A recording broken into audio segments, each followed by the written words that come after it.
ဒီခေါက်ဗီဒီယိုကတော့ဒါကျွန်တော်တို့ကျင့်သုံးနေတဲ့အရာတွေကတော့တော်တော်ကြီးကိုစန့်ကျင်နေလိမ့်မယ်ဗျ။ဟိုလဲဆိုရင်ဒါကျွန်တော်တို့အကုန်လုံးကပေါ့နော်ဒါနက်ပြီးရောက်ဖို့ကုသိုလ်လုပ်တာဗြဟ္မပြီးရောက်ဖို့ကုသိုလ်လုပ်တာလူပြန်ဖြစ်ဖို့ကုသိုလ်လုပ်တယ်ပေါ့နော်။အဲ့လိုຢာမျိုးတွေကိုပဲကျွန်တော်တို့ကဒါလုပ်နေကြတယ်။ဒါပေမဲ့ဒီတရားထဲမှာတော့အရှင်ညာနာအဓိကပြောသွားတာက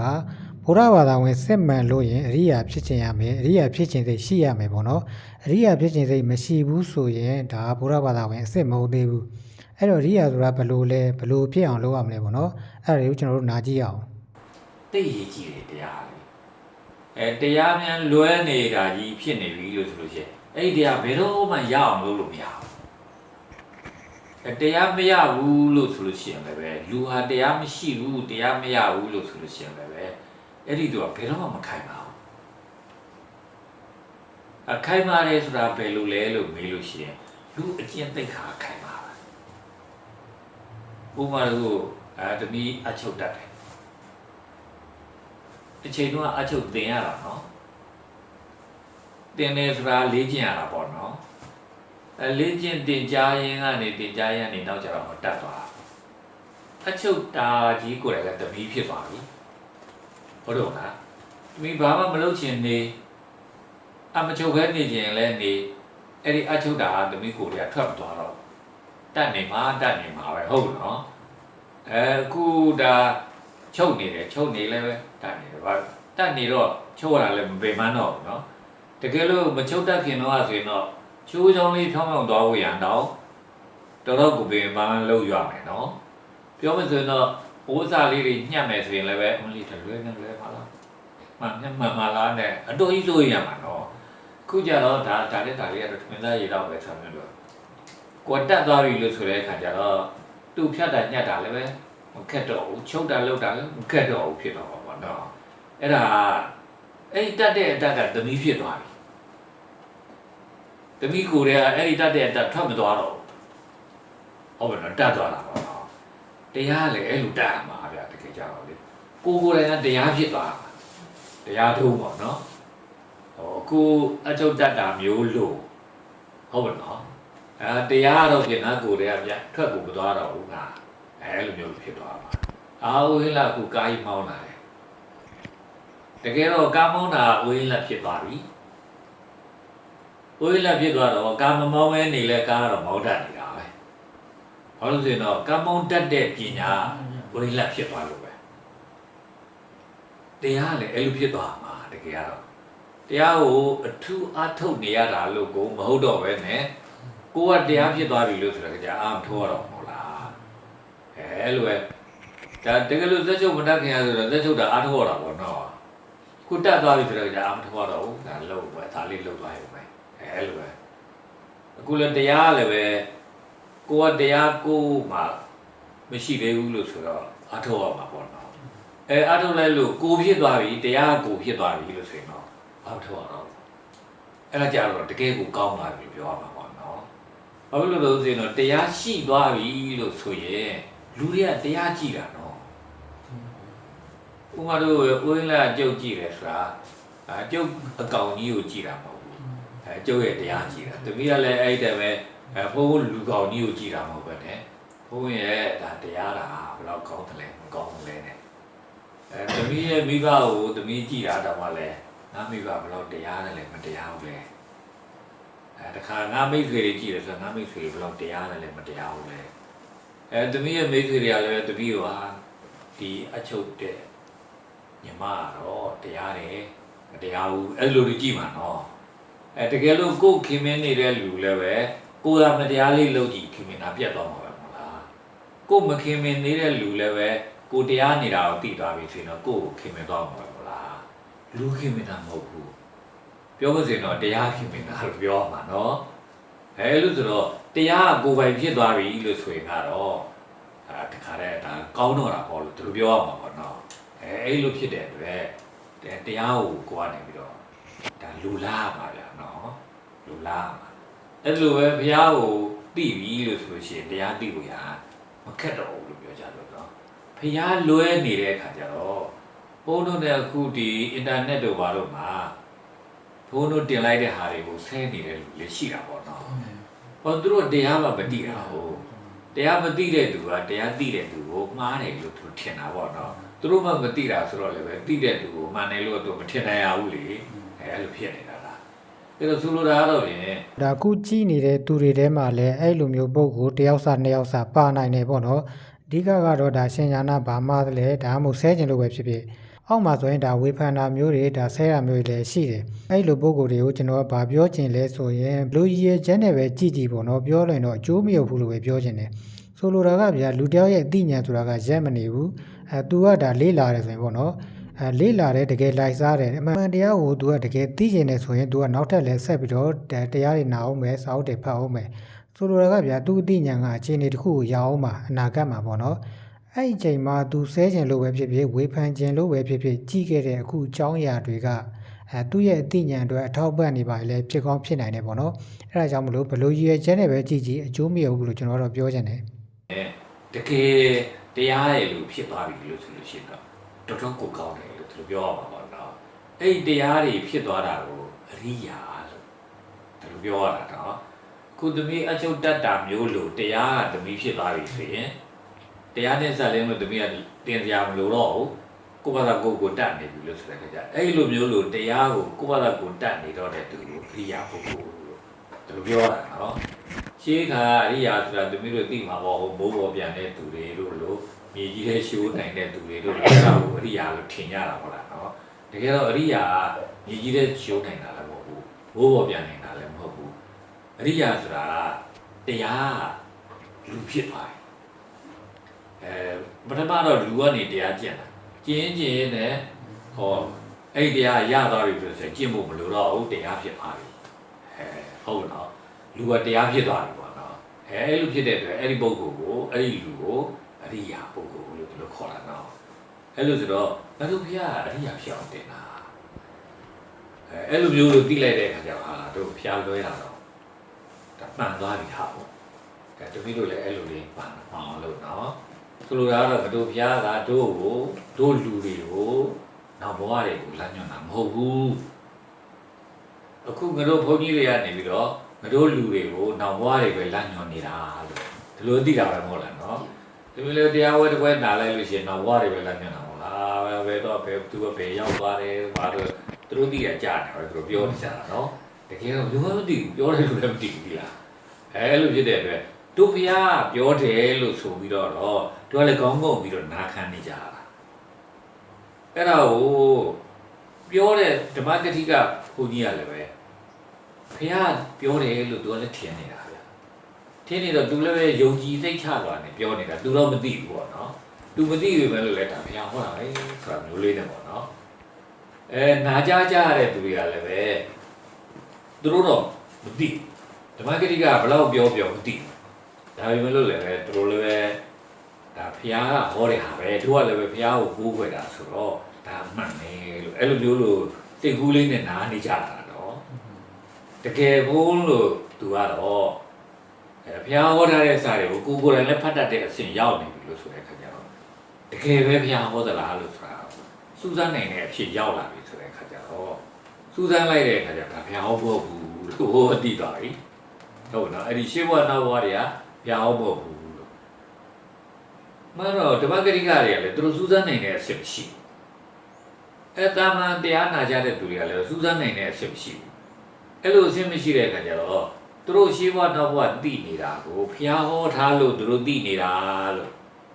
သူတို့ကခံယူကြတာဗျာဘုရားတကယ်ဟောလားလို့မဟောဘူးလားလို့သူတို့မသိဘူးအဲ့တော့ဘုန်းကတော့တေချာစစ်နိုင်တဲ့အနေထားလေးရောက်တဲ့အခါကျတော့ဒါကိုတေချာစစ်တဲ့အခါကျတော့ဘုရားဟောတာကမဟုတ်ဘူးလို့သိတဲ့အခါကျတော့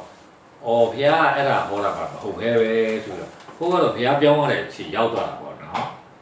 အဲ့ဒါဒီနည်းလည်းပဲကိုနေရဆိုရင်မလို့လည်းပဲကိုမျိုးသမီးတော့မျိုးသမီးပဲပေါ့နော်ဘာပဲဖြစ်နေဖျားပြောင်းအောင်ပဲနော်ဖျားကိုတို့ဖျားဟာရှင်းဝနောက်ဘဝဟောတဲ့ဖျားမဟုတ်ဘူးလို့ဆိုတာလေးကိုပြောအောင်မယ်နော်ဖြစ်တယ်လို့လည်းမဟုတ်ဘူးမဖြစ်ဘူးလို့လည်းမဟုတ်ဘူးလို့အဲ့လိုမျိုးကိုပြောအောင်မယ်အဲ့လိုမျိုးလို့ဖျားပေါ်မှာကိုရှ िख ိုးတယ်ဖျားရှင်တုတော်တို့စေတီတော်တို့ကိုရှ िख ိုးတယ်ဆိုရင်ဒါရှင်းဝနောက်ဘဝတွေမပြောတဲ့ဖျားကိုပဲ ကိုရီမန်းပြီးတကလည်းရှ िख ိုးရပါပေါ့နော်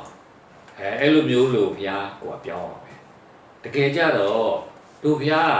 တို့ရှိဘဝနောက်ဘဝတွေရှိကိုခေါ်သွားတဲ့ဘုရားမဟုတ်ဘူးတို့တရားတွေကတို့ဖြစ်သွားအောင်လုပ်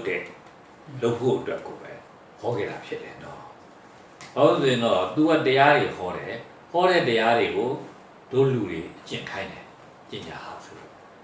ကျင့်တဲ့အခါကျတော့အဲ့ဒီလူတွေကနေပြီးတော့ကျင့်လိုက်တယ်ဆိုရင်လည်းတရားရသွားကြမှာမဟုတ်လားနော်ရသွားပြီလို့ဆိုလို့ရှိရင်ဘာဖြစ်ဖြစ်လေ့ကျင့်လိုက်ရင်တော့ရတာပဲကွနော်ဥပမာတို့သမီးမွေးတဲ့စက်မချုပ်တတ်ပါဘူးနော်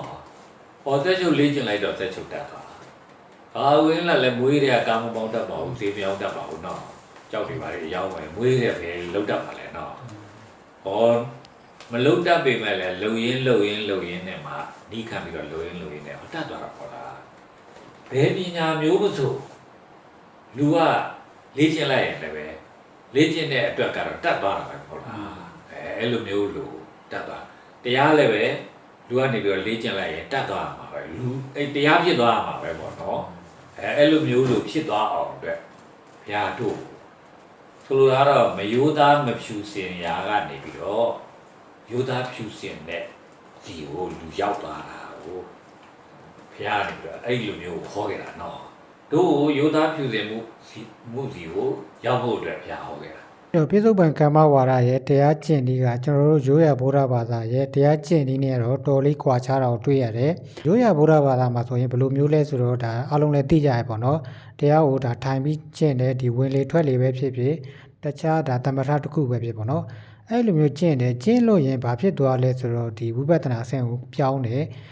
ပြီးလို့ရင်သူကမတ်ပတ်သွားပေါ့နော်။ဒါသောတာပတ္တိမတ်ဖြစ်မယ်ဆိုရင်လည်းသောတာပတ္တိမတ်ဆိုတဲ့စိတ်ဖြစ်တယ်။ဖြစ်ပြီးလို့ရင်နောက်ထပ်ဒါဖို့စိတ်တွေဖြစ်တယ်။အဲ့ဒီနောက်ပိုင်းမှာတော့သူကဒါ၅ပါးသီလတွေလုံသွားတယ်ပြီးတော့ဒိဋ္ဌိနဲ့ဝိသိကိစ္စကဒါကင်းသွားပြီပေါ့နော်ရိုးရဗုဒ္ဓဘာသာမှာ message ကြပြီးတော့နောက်ထပ်ဖြစ်သွားတဲ့အခြေအနေတွေပေါ့နော်ဥပမာ၅ပါးသီလလုံတယ်ဒိဋ္ဌိဝိသိကိစ္စကင်းတယ်အဲ့ဒီအခြေအနေတွေကိုဒါပြစ္ဆုတ်ပံကမ္မဝါဒမှာကြတော့သူကကြတော့ဒါတရားကျင့်စဉ်မှာကလေးကအဲ့ဒီຢာတွေကိုပဲကျင့်တာဆိုတော့ကြတော့ဒါ၅ပါးသီလတွေပြီးတော့ဒီဒိဋ္ဌိဝိသိကိစ္စကင်းဖို့ကြီးပြောလို့ရင်တော့ဒါစိတ်ပိုင်းဆိုင်ရာတွေးခေါ်တွေပေါ့နော်အဲ့ဒီကျင့်တွေကိုသူကကျင့်တာအဲ့တော့ဒီလမ်းစဉ်တစ်ခုကတော့ဒါကွာခြားတယ်လို့ပဲပြောရမယ်။တို့တော်ဝရောက်ဖို့အတွက်ဘုရားဟောခဲ့တာမဟုတ်ဘူးပေါ့နော်။ဘုရားကိုအဲ့လိုမျိုးလေးသိပေးရမယ်ဗျာနော်။အဲ့လိုမျိုးလို့သိပြီးတော့တကယ်တော့တို့ဒီလိုဆိုရင်နောက်ဘဝသွားဖို့ရန်အတွက်တို့ပြောတာလည်းမဟုတ်ဘူး။နောက်ဘဝဘာမှမဖြစ်ရသည်သွားဖို့အတွက်လည်းပဲတို့ဘုရားပြောခဲ့တာမဟုတ်ဘူး။တို့အခုလိုမျိုးလို့မယုံမသားနဲ့မတိနိုးနာနဲ့နေရနေပြီးတော့ရိုးသားနဲ့သိတဲ့မြင်တဲ့အဖြစ်ကိုရောက်အောင်တို့ဖျားကနေတို့တရားဟောခဲ့တာပဲဒါဖျားပေါ်မှာတို့ကဒီလိုသိပေးရမယ်ပေါ့နော်ပြောမစင်တော့တို့ဖျားကတို့ရဲ့လမ်းညွန်ပဲတို့ရဲ့လမ်းညွန်ဆိုတာတို့ပြောကြပါစို့အလုတ်ကင်နေလမ်းညွန်တာတော့မဟုတ်ဘူးအနေထိုင်နေလမ်းညွန်တာတော့လည်းမဟုတ်ဘူးအကျင့်အကြံမှာလမ်းညွန်တာပေါ့နော်ကဲဘယ်လိုပြောဘယ်လိုမပြောနဲ့ဘယ်လိုလုပ်ဘယ်လိုမလုပ်နဲ့ဘယ်လိုနေဘယ်လိုတော့မနေနဲ့လို့ဒီလိုမျိုးလို့ကာယကံဝစီကံမနောကံတွေကိုတွားနေပြီးတော့ဘယ်လိုကာယကံမမြောက်အောင်ပြောဘယ်လိုကာယကံဟောတယ်ဘယ်လိုကာယကံမြောက်တဲ့ဟာမျိုးဆိုရင်တော့မလုံးနဲ့ဒီလိုမျိုးလို့သူပြောခဲ့တာပေါ့နော်အဲ့တော့အဲ့လိုမျိုးလို့ဆိုတော့တို့ကတကယ်ပဲဖြူစင်နဲ့ဒါသူပြောတဲ့အတိုင်းနေသွားလို့ရှိရင်တို့ကကြောက်သွား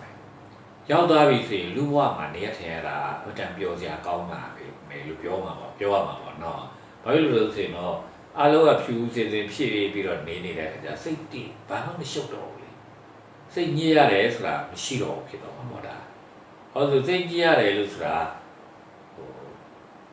တိတ်ကြီးဒီအကြောင်းမဟုတ်တဲ့အရာတွေကိုအကြောင်းလုပ်လိုက်လို့ရှိရင်လူရှုပ်ကုန်တယ်ရှုပ်ကုန်တဲ့အခါကျတော့စိတ်တွေညစ်ကုန်တာပေါ့နော်အဲ့လိုမျိုးလို့စိတ်ညစ်ရတာမရှိတော့ဘူးလို့ဆိုလို့ရှိရင်လူဘဝမှာနေရထင်ရတာပြောပါပေါ့လို့ဒီလိုပြောမှာပေါ့လားနော်အဲ့လိုမျိုးလို့ဖြစ်ဖို့ရအတွက်လူဘဝမှာငြိမ်းချမ်းပြောရွှင်အဲ့လိုနေနိုင်ထိုင်နိုင်ဖို့ရအတွက်ဘုရားကနေပြီးတို့ဟောခဲ့တာအဲ့လိုဆိုတော့အဲ့ဒီတရားကိုတို့ကနေပြီးတော့လေ့ကျင့်ကြမှာပေါ့နော်အဲ့တော့တို့ဟာနတ်ပြည်သွားဖို့အတွက်လည်းတို့လုံမမှုမဟုတ်ဘူးတို့ဘုရားနတ်ပြည်လည်းမညွှန်းခဲ့ဘူး ပြမပြေသွားဖို့ရလည်းပဲတို့ဘုရားမဟောခဲ့ဘူးဒါတို့ညွှန်လည်းမညွှန်ခဲ့ဘူးအဲ့လွယ်နောက်ဘဝသေးပြီးရင်တို့လူပြန်ဖြစ်အောင်အတွက်လည်းပဲမဟောခဲ့ဘူးငရဲကိုမကြောက်အောင်အတွက်လည်းမဟောခဲ့ဘူးတိရစ္ဆာန်မဖြစ်အောင်အတွက်လည်းမဟောခဲ့ဘူးနောက်ဘဝဘာမှမဟောခဲ့ဘူးဘာဟောတယ်လဲလို့ဆိုရင်အခုဘဝမှာအကြောင်းပေါင်းမကောင်းဘူးလို့ဆိုလို့ရှိရင်လူတိရစ္ဆာန်ဖြစ်သွားလူနေရကြသွားဘာတချို့သူရက်တွေပါတွေတောက်ပြူပြီးတော့တခါလဲနေရမဟုတ်လားနော်တချို့တွေလည်းအာယုံ၅ပါးတွေကိုလိုက်စားပြီးတော့နေကြတာနော်အဲ့လိုနေကြတော့လည်းပဲရှုပ်ကုန်တာပေါ့ရှုပ်ကုန်တော့သူတို့တွေရတခါတည်းစီးပွားရေးပြက်ကြီးပွားရေးပြက်နေပြောမစင်တော့လူစင်မမီတော့ဘူးလုံးမလှတော့ဘူးပြောကြသူလူတွေတော်များများကိုကြည့်လိုက်ရင်လည်းပဲလူစင်မမီနေတာများတယ်နော်လူလုံးမလှနေတာလည်းပဲများတယ်လို့ပြောရမှာပေါ့နော်ဆင်းရဲကြလူဖြစ်နေကြတာပဲတကယ်တမ်းတော့လူဟာအဲ့လိုမျိုးကြီးဆင်းရဲကြလူဖြစ်နေရဖို့မကောင်းဘူးဘာဖြစ်လို့လဲဆိုလို့ရှိရင်တော့တောထဲမှာရှိနေတဲ့ငှက်ကလေးတွေကြက်ကလေးတွေယုံကလေးတွေခါတဲ့တတ္တဝါလေးတွေပေါ့နော်အကောင်ပလောင်လေးတွေသူတို့ဆိုရင်ဘာမှတိတ်ကြီးလက်နဲ့ကိရိယာလည်းရှိတာမဟုတ်ဘူးနော်သူတို့စားနေတောက်နေငတ်ပြတ်ပြီးသေးတယ်ဆိုတာသူတို့ဖြစ်ရှိတယ်လို့မတွေ့ရပါဘူးနော်ဘာလို့ဆိုတော့သူတို့လည်းပဲပြန်လွှားပြီးတော့တွားပြီးတော့စားတောက်နေကြတာပဲပေါ့နော်သူတို့တက်ဖြစ်ဘာမှစုဆောင်းထားတာလည်းမရှိပါဘူးနော်တို့လူတွေမှာဆိုလို့ရှိရင်စုနီးတွေဆောင်းနီးတွေလည်းရှိတယ်လုံနီးတွေကြိုင်နီးတွေလည်းရှိတယ်ဟုတ်တယ်ပါနော်လုံးစရာကြိုင်စရာပစ္စည်းကိရိယာတွေလည်းပေါ်ပါပြီတဲ့လို့ပြောကြတယ်နော်ဥပမာတခုပဲသမီးအချုပ်တယ်ကလက်ကလေးနဲ့ပဲချုပ်နေမယ်ဆိုရင်တော်တော်ကိုကြာမှာပေါ့နော်အခုလိုစက်နဲ့ဒဲဆိုခါလေးချုပ်လိုက်လို့ရှင်ကတော့ဒါသမီးလုံးတဲ့ကိရိယာ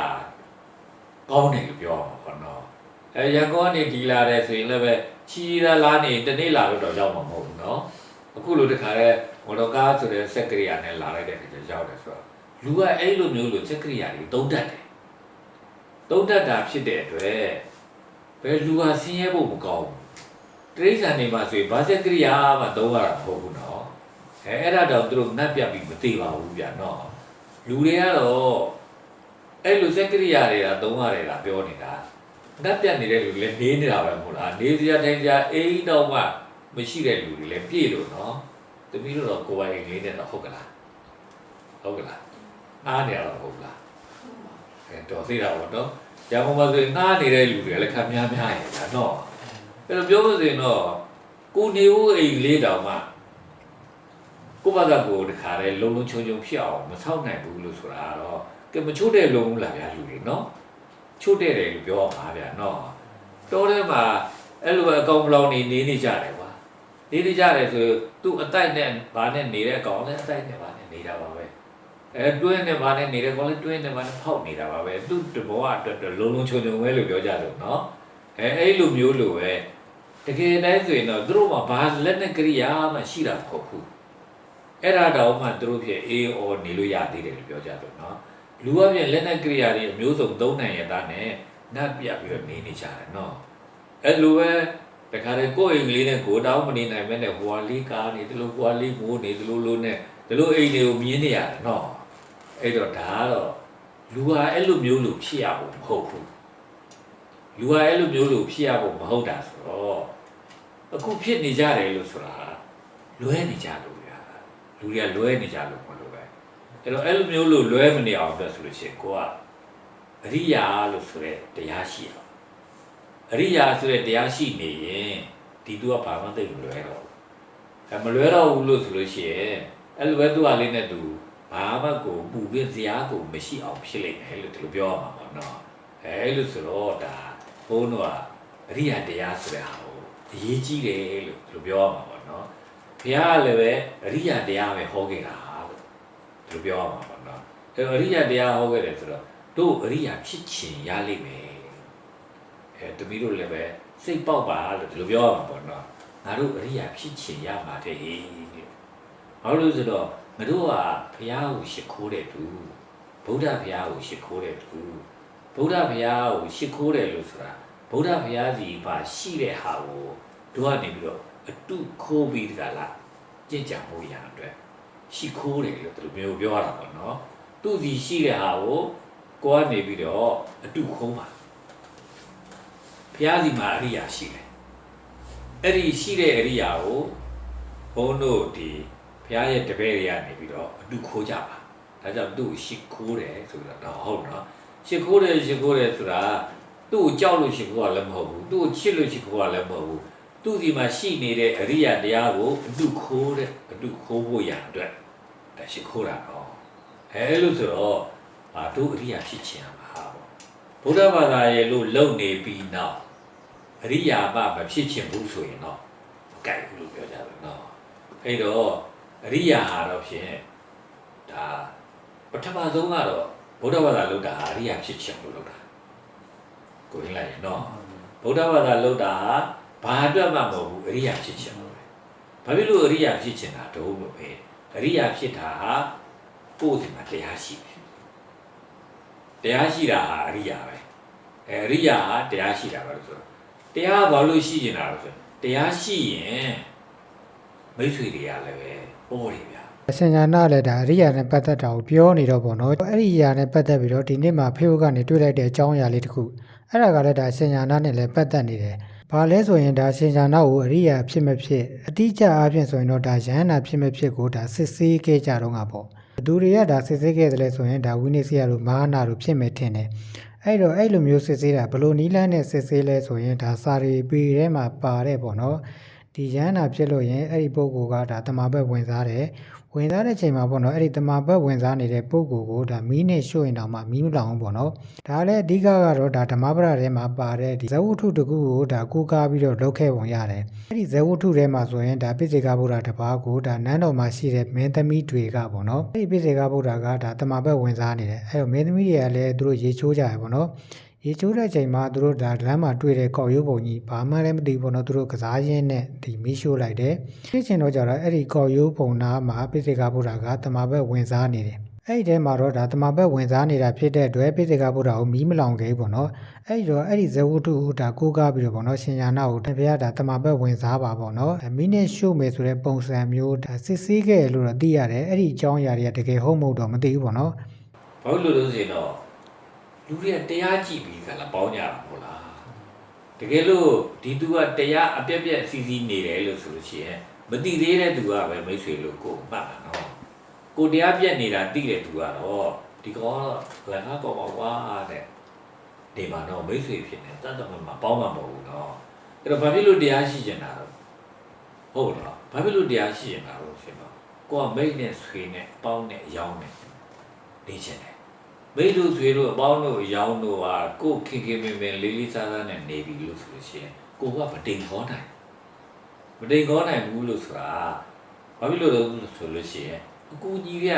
တော့ရဲ့ဆောင်ပါခြင်းလဲရဲ့ဆောင်ပါခြင်းလို့ဆိုတာမိတ်ဆွေတွေစီရတာပဲမိတ်ဆွေတိတ်အရေးကြီးတယ်လို့ပြောရမှာနော်တကယ်လို့ရွှေပြည်သားမှာမိတ်ဆွေတွေရှိလားရှိရပါဘောနော်မိတ်ဆွေများများရှိအောင်လုပ်ရမယ်နော်မိတ်ဆွေများများရှိအောင်ဆိုတာလည်းပဲ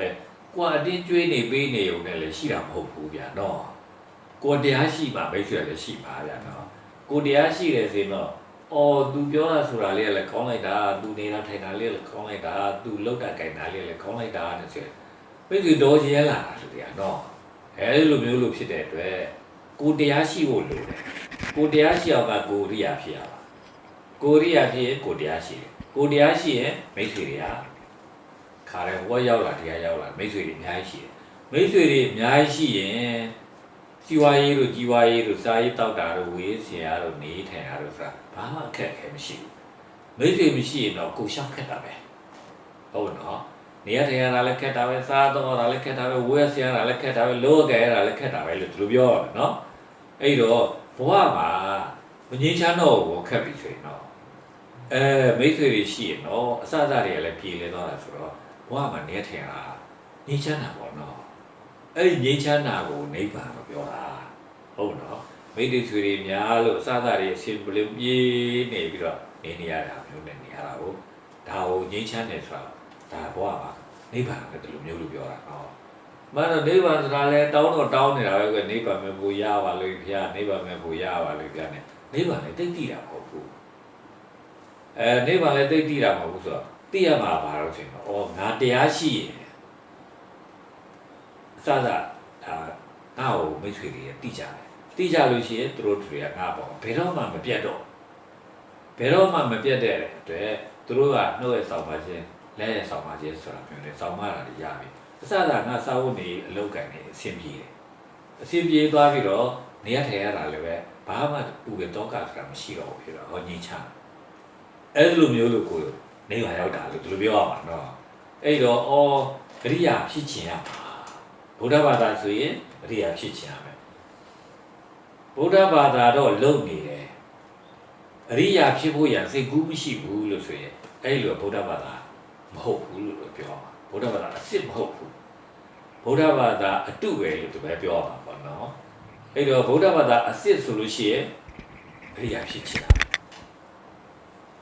အဲ့ဒီအရိယာဖြစ်ခြင်းမှဗုဒ္ဓအရိယာပဲဗုဒ္ဓဘုရားကအရိယာလို့ဆိုတော့သူ့ရှိခိုးတဲ့သူကအရိယာဖြစ်ခြင်းလို့ရှိခိုးတာအဲ့ဒါကိုအဲ့လိုမသိပဲနဲ့သူကနောက်ဘဝနတ်ပြည်ရောက်ခြင်းလို့ရှိခိုးတာတော့နောက်ဘဝငရဲမကြောက်လို့သူရှိခိုးတာလို့ဆိုတော့မှားပြီလို့သူပြောရမှာပေါ့နော်အဲ့တော့ဗုဒ္ဓဘာသာဖြစ်ရင်အရိယာဖြစ်ခြင်းပဲတမီးကအခုဗုဒ္ဓဘာသာဆိုတော့အရိယာဖြစ်ခြင်းပဲနော်ဘာဖြစ်လို့အရိယာဖြစ်ခြင်းလဲအရိယာဖြစ်မှာကိုယ်ကတရားရှိမှာဘာဖြစ်လို့တရားရှိနေတာတရားရှိမှမိတ်ဆွေတွေပါလေဆိုတာရှိမှာဟုတ်လားမိတ်ဆွေတွေဘာလို့ရှိနေတာလဲမိတ်ဆွေတွေရှိမှအစအစကိစ္စတွေကပြီးတာပေါ့မိတ်ဆွေမရှိရင်အစအစကိစ္စဘာမှမပြီးဘူးတခုလေးလုပ်ချင်မိတ်ဆွေမရှိခက်တခါဟုတ်တော့ဘာမှကိုအောင်ပြဖို့ရမလွယ်ဘူးတော့တမီးတို့ရှင်ရနာခုရှိမှပြောရတဲ့ဒီမိတ်ဆွေနဲ့ပတ်သက်တဲ့အကြောင်းအရာတွေပေါ့နော်တကယ်လို့ဒါကျွန်တော်တို့ကဘာသာရေးစာပေတွေမဖတ်ဘူးဆိုရင်ဒါရှင်ရနာကသူ့စိတ်ထဲမှာရှိတာတွေကိုဒါပြောနေတဲ့ပုံစံမျိုးကြီးလည်းထင်ရရှိတယ်ဘာလို့လဲဆိုရင်ဗျာပါဠိလိုလည်းတစ်လုံးမှလည်းမပါဘူးပြီးတကယ်စာပေဆိုတဲ့အထောက်ထားရလဲဒါလုံးဝဒါထည့်ပြောမသွားဘူးပေါ့နော်ပြီးတော့ဒါပြောသွားတဲ့ပုံစံတွေကလည်းဒါလူမှုဘဝတွေကပုံစံတွေဖြစ်နေတဲ့အတွက်ရှင်ရနာကဒါသူပြောတာတော့ဒါစကားတော့အကောင်းပဲပြောသွားတာပေါ့နော်ဒါပေမဲ့ဒီຢာတွေကဒါဖျားဟောလဲမဟုတ်ဘူးသူစိတ်ထဲရှိတာတွေပြောသွားရလို့ပဲထင်ရရှိတယ်ဒီမှာပြောရတဲ့ဒါမိတ်ဆွေသာကောင်းလို့ရင်ကိုယ့်ဘဝမှာရှိသမျှအရာအလုံးကောင်းတယ်ဆိုတာမျိုးပေါ့နော်အဲ့ဒီစကားမျိုးကိုဒါဖျားကလည်းရှင်ရနာကိုပြောရမျိုးလေးရှိတယ်အဲ့တော့နေပါလေးလာဘူးတဲ့သူလည်းဒီเจ้าအရာကိုသိလိမ့်မယ်တမီးတို့ဟိန္ဒရာနေရန်ကုန်ပြောင်းလာတယ်ဆိုလည်းပဲရန်ကုန်မှာမိတ်ဆွေသိရှိခင်တာဆိုဖို့နည်းနည်းခက်ပါပါတော့မိတ်ဆွေတွေနည်းနည်းများလာပို့ပြီးတော့လွယ်လာပဲဒီတဲ့များလာဒီကိုကောက်တာပဲတကယ်ကိုဒီမှာတရားကိုခင်မင်ပြီးတကလားဒါမိတ်ဆွေတွေဖြစ်တာဆိုရင်တော့တကယ်ကိုကောင်းဘယ်တော့မှမပြတ်တော့ဘူးအဲ့ဒီမိတ်ဆွေဟာတနည်းဘယ်လောက်ဝေးသွားလဲမပြတ်တော့ဟုတ်နော်တမီးကအမေရိကန်ပဲရောက်သွားမိတ်ဆွေတွေကအမေရိကန်ပဲရောက်သွားအမေရိကန်နဲ့ဗမာပြည်နဲ့ဆိုရင်ကမ္ဘာရဲ့တစ်ဖက်တစ်ချမ်းစီမှာဖြစ်တယ်ဝေးပေါ့ဝေးဆုံးနေရာပဲပေါ့လားဝေးဆုံးနေရာရောက်လည်းပဲမိတ်ဆွေကမပြတ်တော့ဘူးတတတာနဲ့ပဲဖြစ်နေမှာပဲနော်မိတ်ဆွေတိတ်ကောင်းတယ်မိတ်ဆွေလောက်ကောင်းတာမရှိဘူးလို့ပဲ